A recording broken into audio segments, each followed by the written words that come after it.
उत्तर प्रदेश की राजनीति, सरकार और सरकारी योजनाओं से जुड़ी सभी बड़ी खबरें, युवाओं और रोजगार से जुड़ी सभी बड़ी खबरें, महंगाई और आमदन से जुड़ी सभी बड़ी खबरें सबसे पहले देखने के लिए हमारे चैनल को सब्सक्राइब करें, वीडियो को लाइक करें और अपने परिजनों के साथ शेयर जरूर कर दें और याद से चैनल को सब्सक्राइब करके बेल नोटिफिकेशन और जरूर कर ले ताकि आप रहे सबसे आगे। तो चलिए बढ़ते हैं आज की सभी बड़ी खबरों की तरफ। यूपी में 2 लाख शिक्षकों को टैबलेट का तोहफा देंगे सीएम योगी। बीआरसी में स्थापित होगी आईसीटी लैब।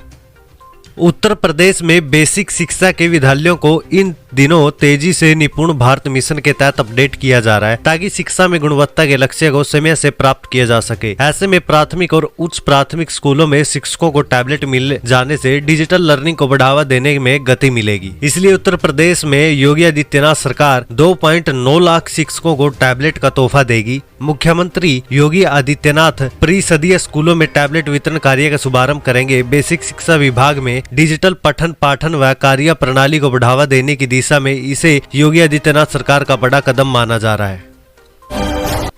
सनातन पर टिप्पणी, भड़के संत बोले अगर सिर काटने के लिए 10 करोड़ कम है तो मैं इनाम बढ़ा दूंगा।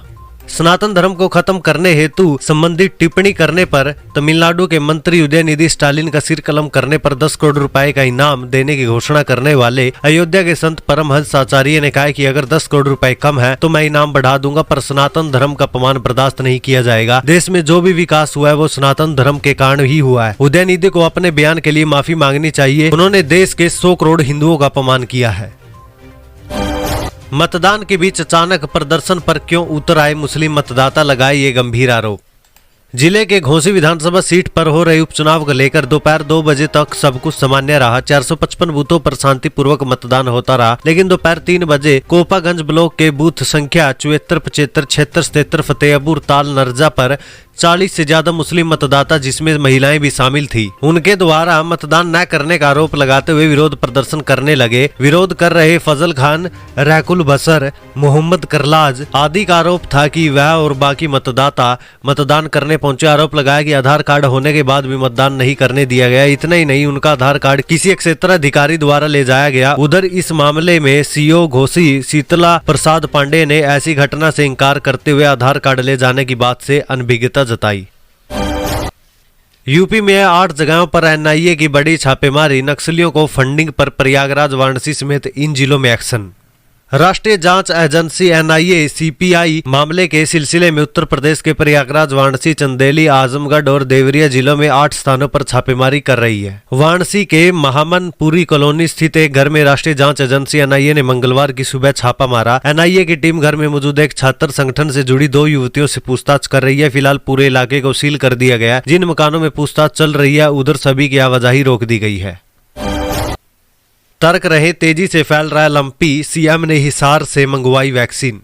मुख्य पशु चिकित्सा अधिकारी जीके सिंह ने बताया कि असम अनुसंधान केंद्र हिसार में विकसित वैक्सीन लंपी प्रोवैक आईएनडी की 15,000 डोज यहां मंगाई जा रही है। इसमें से 5,000 डोज वैक्सीन जिले के लिए रहेगी। शेष देवरिया और कुशीनगर के अलावा जरूरत के अनुरूप मंडल के अन्य जिलों को भेजा जाएगा।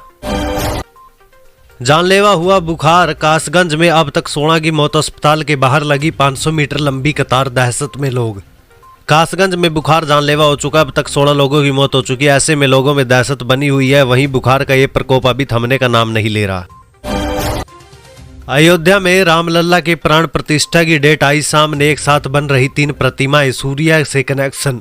श्री राम जन्मभूमि तीर्थ क्षेत्र ट्रस्ट के महासचिव चंपत राय ने सोमवार को कहा कि श्री राम जन्मभूमि मंदिर के गर्भगृह में रामलला की प्रतिमा 51 इंच लंबी होगी। इसमें प्रभु का बाल रूप में दर्शन होगा। प्रतिमा खड़े बालक के रूप में गर्भगृह में बने चबूतरे के ऊपर कमल पर स्थापित की जाएगी। प्राण प्रतिष्ठा के लिए पीएम मोदी से बात कर डेट फाइनल की जाएगी। मनचाही दुल्हन के लिए पूरे सावन की भगवान शिव की पूजा, मन्नत नहीं हुई पूरी तो शख्स ने उठाया ऐसा कदम। युवक की मनचाही शादी नहीं हो रही थी, उसने पूरे सावन भैरव बाबा मंदिर में भगवान शिव की पूजा अर्चना करते हुए शादी के लिए मन्नत मांगी। हर दिन सुबह से शाम पूरी विधि विधान से मंदिर में शिवलिंग की पूजा की। पूरे माह बीत जाने के बाद भी उसकी मन्नत पूरी न होने के आस दूर दूर तक युवक को नजर नहीं आ रही थी। इसे लेकर वह काफी आहत था। शुक्रवार को सुबह लोग पूजा करने के लिए मंदिर पहुंचे और देखा कि वहां से शिवलिंग गायब है तो सबके होश उड़ गए। जानकारी होने पर लोगों की भीड़ इकट्ठा हो गई। इन्होंने चौकी प्रभारी बलराम सिंह ने घटना स्थल का निरीक्षण किया। दिया। काफी मशक्कत के बाद संदेह के दायरे में आए उसी युवक को पकड़ लिया गया। उसने भोर में शिवलिंग चोरी कर मंदिर के बाहर छिपाने की बात कही। पुलिस ने शिवलिंग बरामद कर उसे मंदिर में फिर से रखवाया। अपराधियों को खत्म कर सुरक्षित समाज, गरीबों के कल्याण का काम कर रहे और योगी आदित्यनाथ।